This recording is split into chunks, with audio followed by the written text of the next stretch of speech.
one of the first features of Maverick that we used regularly, and now I use it all the time in our weekly meetings with our agents, we get an agent scorecard that goes out every Sunday night to our email. It goes to the agent, and then me and Ryan, my broker, we get CC'd on that. And it's a real great snapshot of everything that's happened that week. You have the whole pipeline there: phone calls made, conversations had, text sent, emails, appointment held rate, and they can go all the way down. It shows you appointments that require update. These are appointments where the agent went on them and didn't log and follow up us after what happened with them.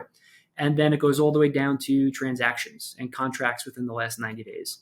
So we can come up here and I'll just go through the whole pipeline. This is very helpful for me. So this person in the last 7 days made 363 phone calls, and out of that had 7 conversations. And conversations we define like follow-up us as conversations with clients that are 2 minutes or above. So I could say to him, hey, look, for the amount of calls that you made, I think we should have had maybe a little bit more conversations based on the amount of phone calls you made. So then we can talk about, hey, how's your opener? Hey, are you overcoming that initial objection that the lead threw at you?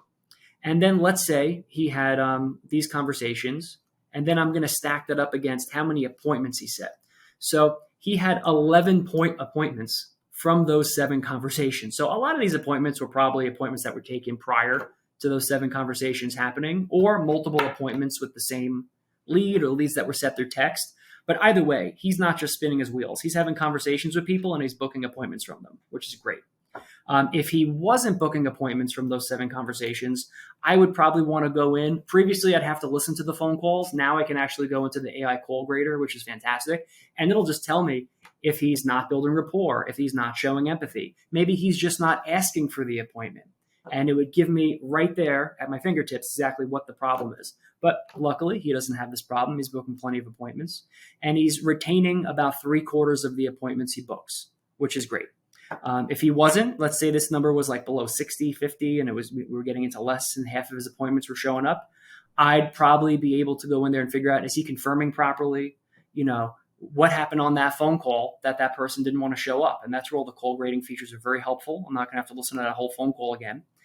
And then it shows me what went into contract from what he did. Well, we haven't closed anything out of that yet, but he did go ahead and get something into escrow. So he had an accepted offer, which is very exciting.